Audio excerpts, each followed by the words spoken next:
let's put our hands together and show some appreciation for our jazz artists. Thank you, Eric. He's going to come back later to entertain us. He's an awesome saxophone player. He started playing saxophone in the 4th grade. His father played with a big band from 1940s to the 80s and has over 400 albums. So you see he came from a family of musicians. He'll be playing later in the program, but Eric, thank you so much for coming to join us today. Where did he go? He disappeared. Greetings to you all. I am so happy to see you here today because you could have been somewhere else because there's so many wonderful things to do here at Harbor's Edge, but you chose to be here, and I thank you for coming. African Americans have played a central role in shaping U.S. history, from slavery to its abolition, to the Great Migration, to the Civil Rights Movement, and to the contributions Black Americans have made in arts, in the arts and entertainment world, in sports and athletics, in engineering, math, and medical field, public politics, and government, to just name a few. By coming together and sharing our history, we will be able to change the trajectory in this country about inclusion, diversity, and equity, which simply means that we will have fair treatment, that we will respect others, and give them the full opportunity to participate in everything that's going on in this life. It's because historically, African Americans have been discriminated against, and other cultures too, not just African Americans, but others too, have been discriminated against and been subjected to discrimination, societal barriers, and racism. But we're going to change that because we're going to get to know each other, we're going to get to communicate with each other, and we're going to talk to each other. So I have brought together today here for you to meet and get to know 3 illustrious, dynamic Black Americans who have been a success in this world, despite the discrimination and the barriers that would try to keep them from succeeding. And so I know that you're going to enjoy them. You're going to just love their stories. And so we're going to have our host come and begin the program. Kitty, come on. Kitty London is a multimedia creator, producer, and host of several social media and health programs. She has a program on TV called What's Popping Palm Beach. She made history as the first African American producer and host of a TV show for Palm Beach County. Isn't that wonderful? The first African American. She is currently filming her 2nd season and can't wait to show residents and visitors alike what's popping in Palm Beach County. I'm so proud of her. She's one of my little mentees, and she's come a long way, and I love her, and I am proud of what she's doing. Come on, Kitty, it's all yours. Thank you so much, Dr. Schuler. Good afternoon, everyone. I apologize because I am very hype. I am like black coffee, if you like coffee. All right? Okay. I like to feel the energy in the room. You all look so beautiful, and I am just honored to be here. I'm going to echo some of the things that Dr. Schuler said, but let me just start out with we are in Black History Month. And what Black History Month represents for me is that we get to talk about and teach people of all races, more important about the contributions that Black people have made in this country. And even though we can't ignore some of the hardships, discriminations, and even the murder of our ancestors, we somehow find a light. And through that, we move on to be stronger than ever. And we didn't get strong by ourselves. I mean, we have allies, right? Like yourselves, friends, of causes that make people want to become better and want to become one, treating people fairly by giving access to all. And what does that mean by access to all? We often hear the acronym DEI. And when you even look in this room, there's diversity in this room, right? There's tall, there's short, right? There's beautiful, there's more beautiful, right? But when you look in this room, you see different people. And this is really what diversity, equity, and inclusion stands for. It's three different but interconnected concepts as we all work together to create an environment to respect each other with fairness. And the best way that we do this is we learn together as a group of people and just listen to their stories. And that's what we're going to do today. And engage with people so we all come together with open minds. And what does open minds do? It tears down stereotypes, and we can become better than we were in the past. So how many people are excited about Super Bowl Sunday? Woo! I don't know if your team is in it, but you're happy about Super Bowl. So you like football. I'm in a room of people who like football. Woo woo. All right, got you excited now. Okay. Well, then that means that you should be real excited about our first presenter. I'm going to give you a little history really quick. Dwight Eugene Stevenson was born November 30th, 1957, and I don't want to make sure, North Freeborough. Thank you. Thank you. Tongue twister. Dwight played football for the University of Alabama under Coach Paul Bear Bryant. He played as a starter from 1977 to 1979 and was a member of the Tide's back-to-back championship teams in 1978 and 1979. Coach Bryant called Stevenson the best center he ever coached. Dwight was drafted by the Miami Dolphins. You got any Miami Dolphins fans in here? Okay. I won't hold you to that. I won't take that personal, okay? As a second-round pick in 1980, and overall 48th player picked that year. In 1985, Dwight was named NFL Man of the Year. Dwight was inducted as a player in the NFL Hall of Fame. I'll say that again. NFL Hall of Fame in 1998. And in 1999, Dwight was ranked 84 among the best 100 NFL players of all time. Now that wasn't enough, right? In his second life, Dwight and his wife, Dinah, I want to make sure I'm saying it right. Okay. Started DS Construction Company in 1992. DS Construction Company is now one of South Florida's most successful construction firms, servicing such customers as Southwest Airlines Terminal at Fort Lauderdale International Airport and many more. I want you to welcome and give a warm applause to the NFL Player Hall of Fame, Mr. Dwight Stevenson.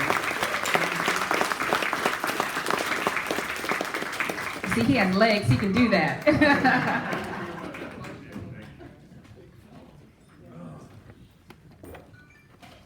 Hello, everyone. I'm very happy to be here, and it's good to look out here. And like I said, just, the weather's great outside, and good to be in here. You're all looking great, and wanted to take time to tell you a little bit about my story and stuff. And again, I'm very happy to be here. I've been in South Florida now like 44 years and stuff. I came down here in 1980, and as you mentioned, I was drafted by the Miami Dolphins in the second round. I didn't know much about Florida, but you know, wherever the NFL was going to take me at the time, I was ready to go. So coming to South Florida, that was great. And then in times like in November and December, I really like South Florida. But it's a great place to live. I don't live far from here, as a matter of fact. I live right over there. I live in Del Air, out in Del Air Country Club, which is out west there a little bit. So this is not far for me to come here, and I've driven past here thousands of times. But my story kind of starts, as mentioned, in Murfreesboro, North Carolina. I was born there. That Murfreesboro is a little small town. It had like 3,000 people, and probably less than that now because the kids, when they grow up and they go off, they don't come back. There's not much to do in Murfreesboro. It's a farming community, and but it's my hometown, and I love it. I mean, I really do like it there and stuff. But I grew up in Hampton, Virginia, which was only about 60 miles from there. So race and color and things was something that was, it was just the way things were then and stuff. It wasn't much. It was you were either black or you were white, and that's the way it was. So we had our community. Like I grew up, like I said, I grew up in Hampton, Virginia. My father, he worked at the Newport News shipyard there. He worked there, most amazing guys. But my father and mother, both of them came off farms, so they understood that the work ethic. I mean, you want something, you might not see the results right then, but you stick to it. And but they worked, and they raised 7 children and did it. No one ever went to jail. 6 of us had the opportunity to go to college. Everybody had the opportunity to go to college. One brother didn't want to go to college. He's doing better than all of us.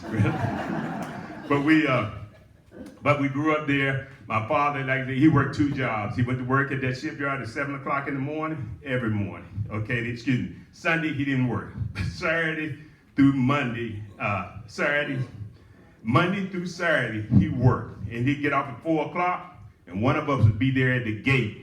When they come running out the gate, it'd be thousands of guys. They come running out the gate, and you'd be there with the car, and for us to take him to his next job. And he had to be at that job. He was a janitor at the school. He had to be there at 5 o'clock, and he didn't leave that school until like 12 o'clock at night. And he did that for 40-something years. Just amazing. So, and I tried to do that one time. I used to be involved with the gas station, and I was trying to keep that schedule. I went home one day, and I just fell out. I was like, but my daddy did it and stuff. But he taught me, and he was a great example for me. My mother worked in the school cafeteria. She took care of 7 children. She'd get to work whatever time she had to get to school, like 7 o'clock or whatever and stuff, and then she'd get off at 2.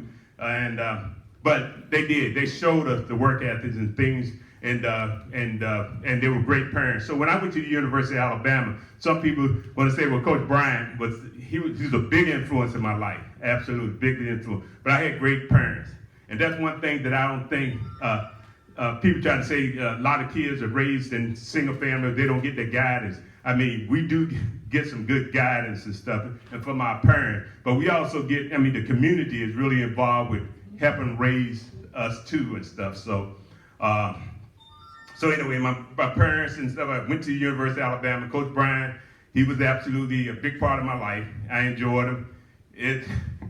I'm telling y'all, the work. We worked there at the University of Alabama.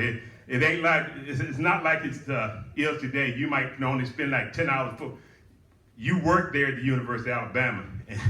And like one guy explains it, John Hanna, he said, you know what? He wouldn't trade the experience for $1 million. He said he wouldn't do it again for $1 million. Because I tell you, but it made us all better people. I enjoyed it. It was great. And then I came down here. I was drafted by the Miami Dolphins in the 2nd round, and I played for Coach Don Shula. But what was common with Coach Don Shula as well as Coach Paul Bear Bryant, winning was very, very important. So as far as race, if you could do the job, I mean, you'll get the opportunity and stuff like that. But you got to be able to, you got to be able to do the job just like everybody else and stuff. And so you see, that's why you see guys that are thriving there now at the University of Alabama. They're doing very well. And when I first went to the University of Alabama, it was kind of like George Wallace, that whole thing there. My mother was not too crazy about me going down there at the time because she was concerned. She see the things on TV and all those kind of things, and some things we hear about in our community, and our family members suffered from it. But anyway, I went down there and stuff, and Coach Brian, he had a saying, said, look, if you ever have, he told us, the black players, that if you have any problems at any time, he said, you come see him. And he'd take care of, he was the type of guy that could take care of things or whatever and stuff. So he wanted to make sure that we didn't have any issues or problem. And that down there, I never really had any issues, but we did have where you see like the Ku Klux Klan signs and stuff, and that was scary as I don't know what. That was scary. But you see that kind of thing. But all in all, my experience here at the University of Alabama was good. And then, like I said, I came down here with the Miami Dolphins. I played for Coach Don Shula. Like I said, winning was very, very important to him. And that's why it was very, very successful. I enjoyed Coach Shula. Him and Coach Bryant were very similar. And now I'm in the construction business out here in South Florida. And again, in a business that relationships and stuff are very, very important. You got to have the relationships with you, that people know who you are and they have respect for what you're trying to do and stuff. It's a very, very competitive business, but we've been out here for now 32 years in the construction business, and we've been able to do it, and we've been able to be successful. We are the largest black-owned construction company in the state of Florida. We're doing a library there up in Boynton Beach, $24 million. We're finishing up a $14 million project here. We have a lot of work going, and we're just happy to be a part of it. But I also got to say, you don't get anywhere in life by yourself. You get help along the way, and relationships are very, very important. And that's why I'd like to, give the credit to Miss Shula here, Barbara Carey.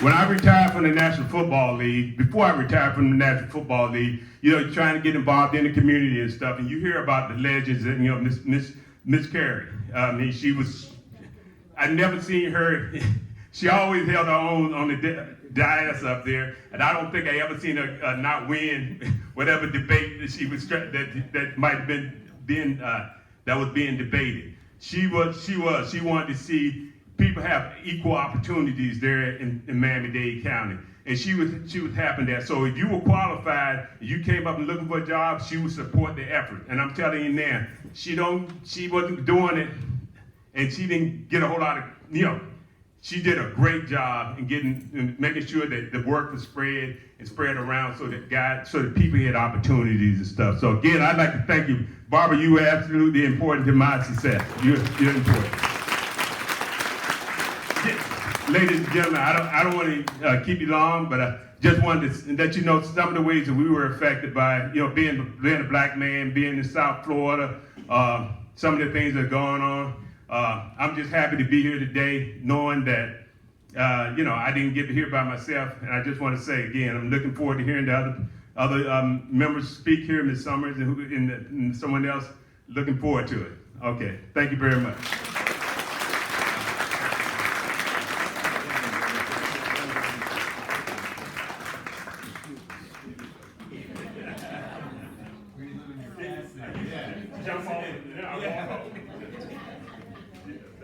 You are my hero. I can't even do that. Get down. I'm listening. I'm like, I'm not from Florida originally, but I was talking to someone earlier. I'm like, when the temperature drops, author comes, right? Author comes, authoritis, right? Comes visit us. And my hip is like, whoo. So thank you, Mr. Stevenson, for that. So our next presenter, I'm very excited to hear from this young man. Alexu Gibson is truly a rare breed. Not only is he a world-renowned celebrity, yes, get your photos today, an entrepreneur, but he's also a brainiac who was an engineer for NASA. However, it was his appearance on the television show Shark Tank that launched him to be a global success. He won an amazing deal on the hit show with actor Kevin Hart and billionaire, yes, with a B, and NBA owner Mark Cuban. It was the most watched episode in the history of the show. But Alexu is so much more than his Shark Tank winnings. He has a heart of gold and gave away his sea moss gel free of charge to hordes of nurses to help their COVID patients during the pandemic.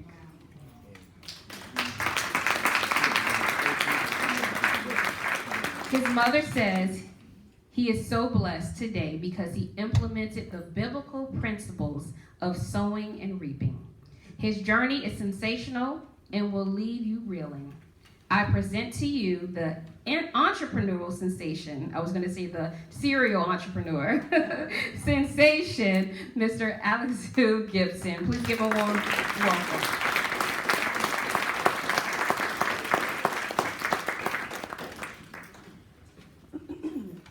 You're not going to do what DC.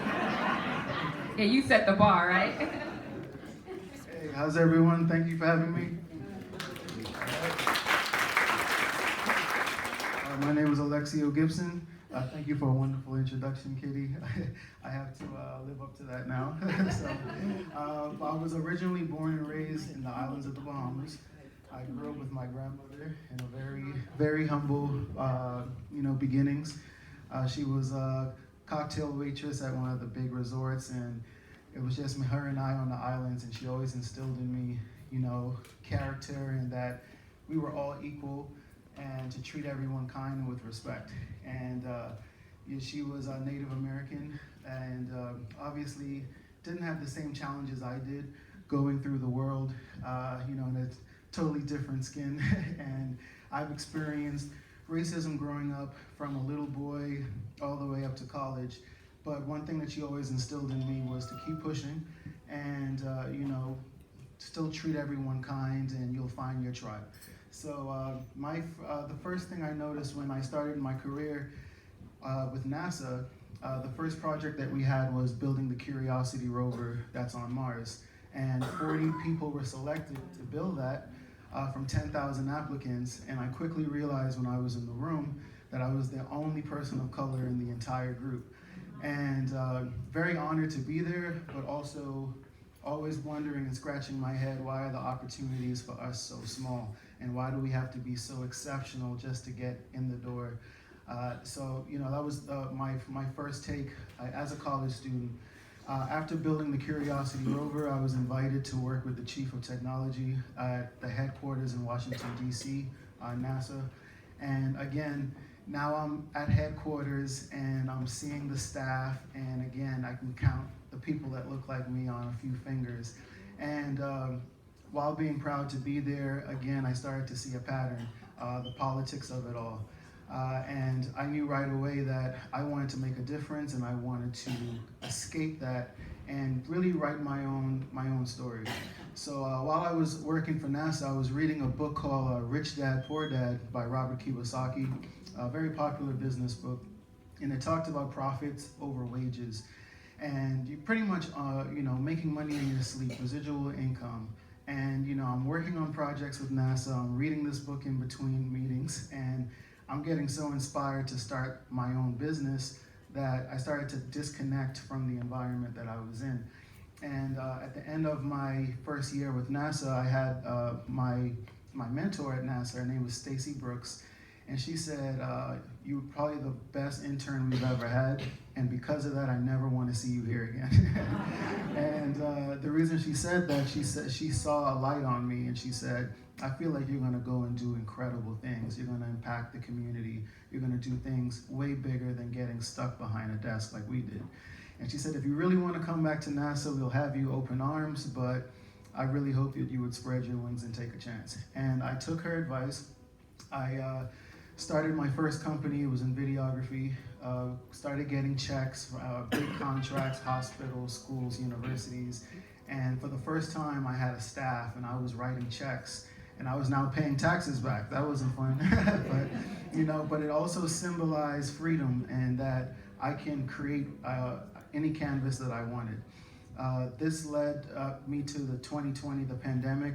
Everything got shut down, as you know. 48 million Americans were out of a job, and no one was calling for videos because no one was outside, So money came to a halt, and I shifted my focus from building a business to just keeping my family healthy. So growing up on the islands, we're surrounded by ocean. So there's a lot of seaweed, a lot of seafood, a lot of all of these things. So we grew up on algae called sea moss. Sea moss is a supermarine algae that grows in the ocean, and it has 90% of the minerals that the human body is made of. So it was the perfect thing to build your immune system, get rid of COVID, any kind of symptoms you're having, cold or flu. So I just focused on keeping my family healthy. We didn't know what this thing was, and we just knew people were dying from it. So I would make sea moss every day into a form of a concentrated gel, and I would put it in my grandmother's coffee. I would put it in my little sister's smoothies. I would find a way to hack it into my family's meal. And luckily, no one ever got COVID, and I really believe it was because of that. So I started sharing videos about it on social media, and I had nurses reach out to me saying, hey, I'm around COVID patients all the time. How can I get some of this stuff? It'll really keep me safe and my patients safe. So not having any income coming in or anything like that, we decided that we were going to give it to the nurses for free anyway, out of our own pocket, because we were at home on shutdown while they were on the front line, really at war, for the world. So what happened is it started a big trend, CMOS for nurses. It went viral, and it got to the point where so many people that weren't in healthcare also wanted it just for themselves. And at that point, we opened up our website just to make ordering easier and to give people a way to order it, and we can ship it all over the US.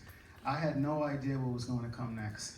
This started an operation with me, my little sister, and my grandmother helping me with orders. To today, we have 150 employees and have served over 600,000 people.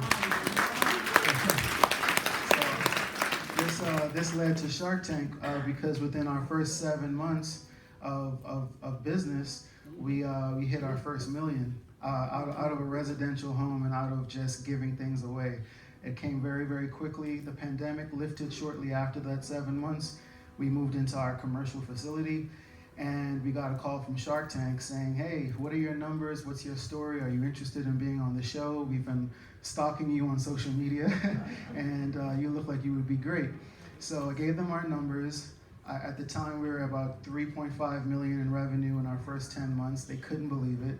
And they said, we're gonna skip you past casting. You're on the show, and we made it to the show. And one thing that I was really proud about and I took very seriously was that, again, opportunities for guys that look like me are very small, especially even on a show like Shark Tank. And I knew I had to represent my community in a very positive light, and to not waste the one slot or the 2 slots that we get available, not to waste it and take it for granted. So I practiced, and I went on the show, and I was able to knock my pitch out of the park and got 4 sharks interested right away. And we ended up making a deal with Kevin Hart and Mark Cuban, who are both very involved still to this day. And today we're expanding globally. Our goal is to expand globally this year. And we've created so many opportunities for people in our community, people that couldn't get jobs because of their past, or people that are not getting jobs because they're being told they're too young. Or they try to get a job and someone doesn't like the way their hair looks. So we open up, we have a very diverse team.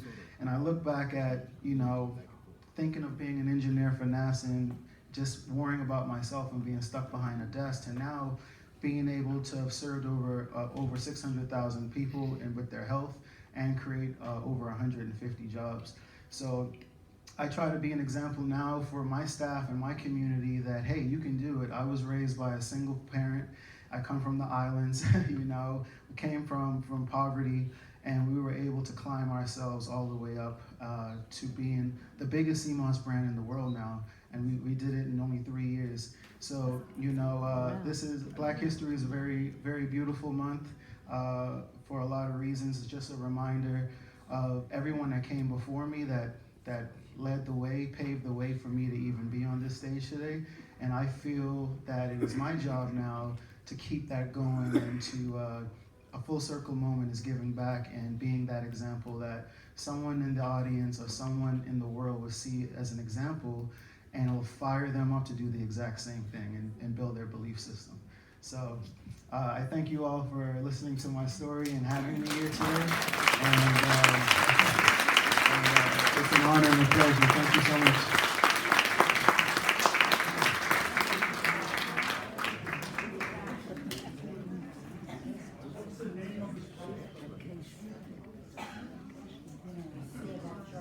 Oh, Lexio, what's your name of your product again? They want it. The name of our company is The Transformation Factory. If you Google us, you'll see our Shark Tank episode, our website. It's The Transformation Factory. Thank you.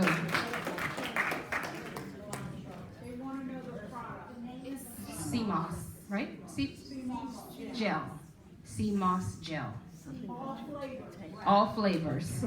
Daphne is PR. All right, thank you. He did, I mean, he was just like so smooth up here, right? I guess after being on Shark Tank, any crowd after that is like, whatever. I can do this, I got this.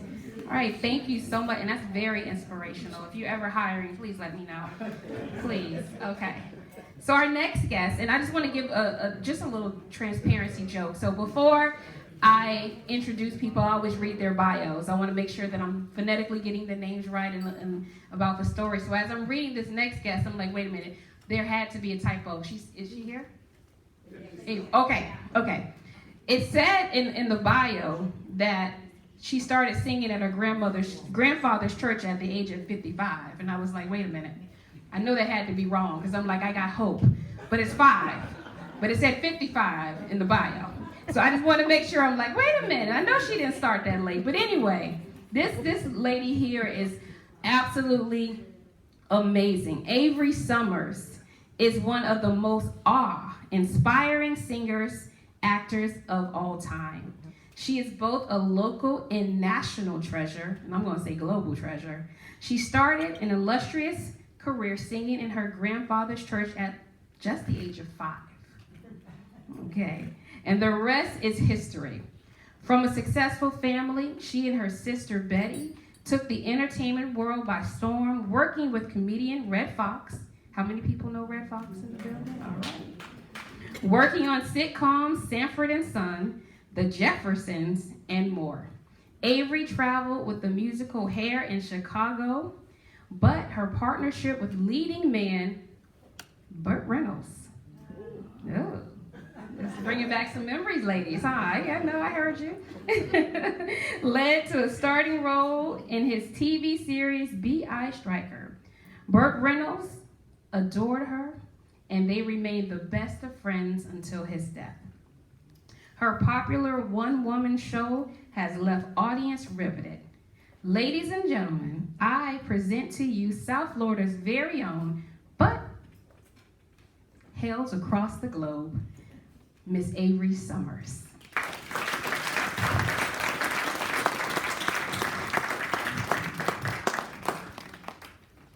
Thank you. Hello. Hello. Hello. There you go. How are you? All right, I am not going shopping right this minute, even though I have my basket. My basket is to help me to walk, and it's a long story, but you just seem like the greatest audience. So I tell you what I'll do. I'll invite you all out to lunch and we'll talk. How about that?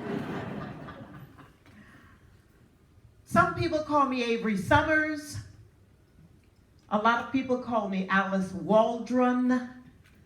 And some very dear friends call me Cookie. That's my family pet name for me. So I am known as all 3 of those people. Now, I came from a family of very A-type personalities.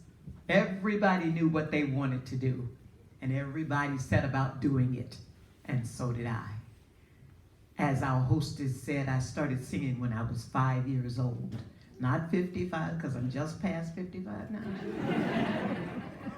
At 5 years old. And I knew I wanted to step on a global stage. Fortunately, my second oldest sister had gone to California, and she's a little bit ahead of me in age. So when I wanted to go, she said, come on out here. You need to see what's going on. There are mountains out here. There's a desert out here. There's the ocean out here. There's everything you need to do out here. But if you want to be in this business, you have to train. So I did. I went to California not long after that, and she had already done The Jeffersons and all of those wonderful shows. She was Fast Fanny on Sanford and Son, and she did great things, but she was all about schooling, putting yourself through education. So I went out and I learned everything I thought I needed to know about being in this business. I learned to dance, I learned to vocalize, and I learned to act and all of those wonderful things. And in the process, I also started to audition. And I got my very first show with a man by the name of Peter Marshall. And he was on the Hollywood Squares. He was the host of the Hollywood Squares. And he wanted 2 young people, 2 females, and 3 males to sing with him. I was one, and Monica Mancini, who was the daughter of the very, very well-known composer Henry Mancini, was the other singer with me. We had a great time together. Mr. Mancini was very soft-spoken, quiet, very nice. He had a pencil behind his ear all the time and a piece of paper in his hand because he was always composing, thinking about music. Well, we got a chance to really do some wonderful things. We worked in Las Vegas for quite a while. And then finally, one night, after the show, Peter called us all to his dressing room. And he said, I don't know who you all are. You think you're this and you think you're that. He berated us. He called me the N-word. He called me a bitch to my face. He said, you must think you're something. And I'm telling you, I was stunned. My mouth was open. My heart was in my throat. I didn't know what he was talking about. None of us did. We were young singers waiting to be propelled forward by someone we admired. I called my mother. And I said, Mother, and I told her the story. She took a minute and she said, when is your payday? And I told her. She said, get it and come home. When I came home, my mom and I talked for quite a while that I think I might have been home about a week. And she told me things about life that I needed to know. About life, just learn how to navigate life. And sure enough, not long after that, I got a call from Doc Severinson's manager. Now, Doc Severinson was the orchestra leader on the Johnny Carson Tonight Show. He had a wonderful show that he was putting together. He had heard about me, and he wanted me to be a part of his show. I went to Las Vegas. I was on the road again. Went to Las Vegas, and I tell you, I met one of the best people I have ever known in my entire life.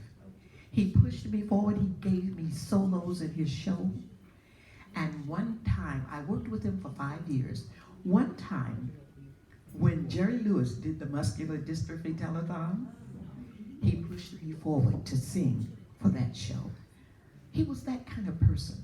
And when he found out about auditions in New York, he pushed me to go do those auditions. So one time, I called my mother, and I said, Mother, I'm going to New York. Well, I don't know how this happened, but my oldest sister got wind of me going to New York. And she called my best friend, Katie, and she's sitting right there. They came to New York to rescue me because they didn't think that I knew how to be in New York alone. Well, I think a lot of it had to do with shopping. My oldest sister loved to shop. And so we went shopping in the garment district. Yes, right? We had great Chinese food and more shopping. And then I did get a call to audition for one of the biggest shows in New York on Broadway. And I got the show. I called my mother. No one to walk with, all by myself. No one to talk with, but I'm happy on the shelf. Ain't misbehaving, I'm saving my love for you. And you, oh, and you, hey daddy. I know for certain the one I love. All through with flirting, it's you that I'm thinking of. Ain't misbehaving, I'm saving my love for you. Yeah.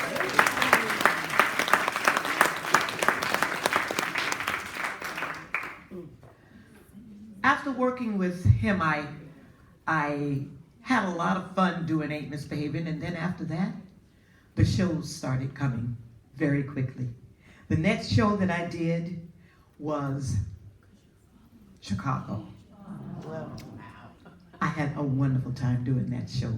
We were on tour for 18 months with that show. Joel Gray was our star. And along the way, I worked with the late, great Cheetah, because there's a Rita and a Cheetah. The late, great Cheetah Rivera. What a doll. I mean, just the people that I worked with who were nice were more than the one person who tried to change my life by being mean and nasty. You have to decide, what road are you going to take? What path do you want to take? We were on the road for 18 months with that show. We traveled all around the country. Not long after that show came to an end, here I was again on the road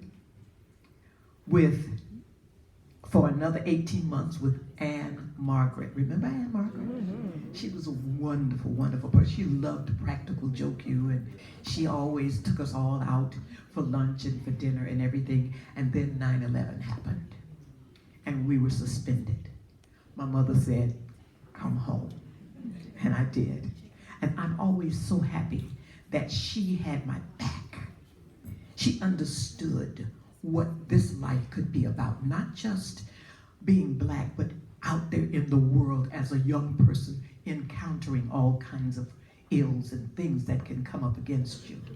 She would always say, "Come home. This is your safe haven. You know you can always come home." And I did. And at that time, I met someone who would change my life very much. And his name was Burt Reynolds.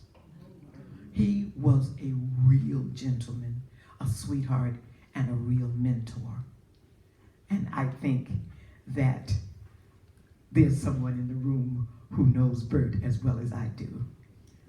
Yes, she does, because he gave me a part in his BL Stryker TV show, and she was my stand-in. That's Daphne Taylor over there. Yeah. We had a lot of really good experiences with Mr. Burt Reynolds. And also, Ossie Davis was a part of that show. There was another gentleman, a gentle soul, a lovely man, and his wonderful wife, Ruby Dee, was a part of that. Just could not be nicer. Thank God for that. Because that could have changed my trajectory in my life had I not had my mom to say, "I'm here for you. Come, be a part of our household until you step out again." Because she would always say, "You know, when you come home, you're going to get a job. People always call you when you come home." And they did. Burt Reynolds, for me, was someone who changed my life completely. Because when he was on the TV show, he would say, "Come here, let me show you something." And he would show me how to look through the camera. And he would show me what was next and how to best be for myself, my own best friend, and my own best person. That's what a mentor does, I believe. If you have ever worked with anybody, young people, older people, it doesn't matter, as long as you help them to be the best of themselves, their best. That's what being a mentor means to me. And every time I would do something when I was here in South Florida, he was there. He would bring his students from his class and say, "You need to see this person do what she does. She was raised right here in West Palm Beach, and you can do this too." It was just a joy. I was with him the Friday before he passed away, and he was doing what he loved best, and that was teaching young people the art of acting. And I absolutely miss him to the core of my heart, because he was a true gentleman. And that's just a little snapshot of my time in this business called show. And I wanted to share that with you because we're talking about Black History Month. It's not Black History Month. It's Black History lifestyle, lifetime. That's who we are. who all of us are. We are 100% of ourselves. You are 100% of yourself. You are 100% of yourself, all of us. And that's what we all need to understand about diversity and being a part of this world, this globe that we're all on. Somewhere along the way, we've all stood on the shoulders of the people who came before us. Every generation, every culture has stood on those shoulders and continues to do so. That's what we do. That's how we move forward in the world, by being able to say, come with me, I can take you to the next level. Come with me, I can take you to the next level, and turn around and take somebody else by the hand and take them to the next level. That's why we're all on this planet, I think. And one thing that I would love to just leave with you in my thoughts is a song that we all always sing this time of year. It's called the National Black Anthem. Now, this was written in early 1900 by J. Rosamond Johnson and James Weldon Johnson. And it was written for Abraham Lincoln's birthday. As the word got around and the meaning of the word got around, it became an anthem for trying to keep ourselves together in a world that did not recognize us as Black people, as people who were doing something to educate ourselves and to educate the world and to say, we are here, we are doing absolutely wonderful things, as the two young men who came before me told about their stories, doing absolutely amazing things. We as a nation have benefited from the African American people in this world. This continent, this country, this state would not be what it is without our ability to bring to it some really wonderful things. And so I just want to sing a little bit of our National Black Anthem. Lift every voice and sing till earth and heaven ring, ring with the harmonies of liberty. Let our rejoicing rise high as the listening skies. Let us rejoice loud as the rolling sea. I'm skipping ahead. Facing the rising sun of a new day begun. Let us march on till victory is won. Thank you. Thank you so very much. Thank you, Dr. Sheila, for having me here today, and thank you all for helping me to tell you my story. Bye-bye.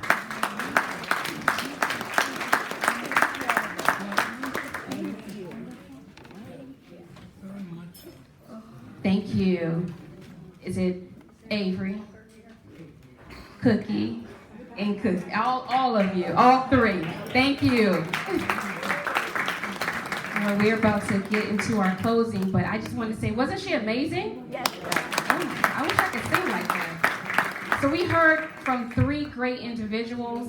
You know, a lesson for me as well, too, is all of these individuals who have come up today have been on a poster. Right? They've been on a billboard. They've been in a magazine. You ever looked at a picture and wonder a person's story, or you assume you know somebody because you look at a picture and you come to some type of theory about them before you even hear their story? And I think that's a lesson learned today, is because when we see people, we don't know their story. So next time you see a person, don't just look at them and assume that there's some type of way because of the picture. Learn about that person, approach that person, and hear their story. And then you'll know their glory. All right, so we're going to have an ending. Hello, beautiful. From the co-chair, please welcome Nancy Flynn. Thank you so much, Kitty. Well, you know, this was a tough act to follow, and this will be very, very brief because the next part of our experience will be tasty. Your ears have listened to all the good news of our three wonderful speakers. But I'd like to particularly thank Judy Stauffer, because of roughly 3-4 years ago, Judy Stauffer came to me and to Joseph Dawkins, and then Jim, to consider how we would honor the National History Month of Black History. And we got started. And this is the 3rd year of the effort, and this is the best year ever. Because, quite frankly, our wonderful producer, the executive producer, Barbara Carey,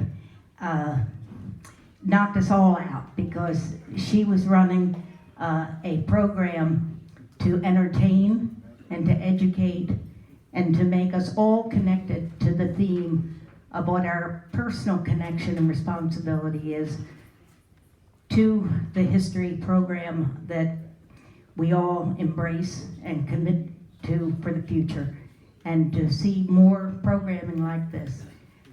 I'd like to thank the extra special guests that made the program the success that it is. And I would like to very much thank all of Barbara's guests.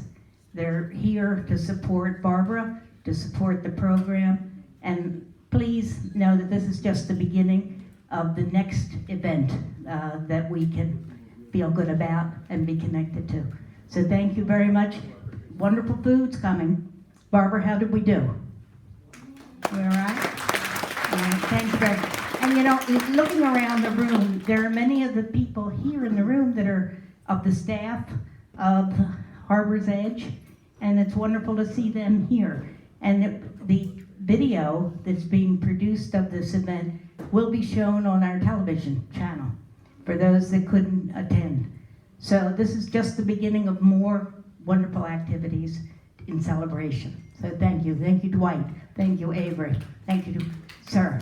Very much. Bye-bye.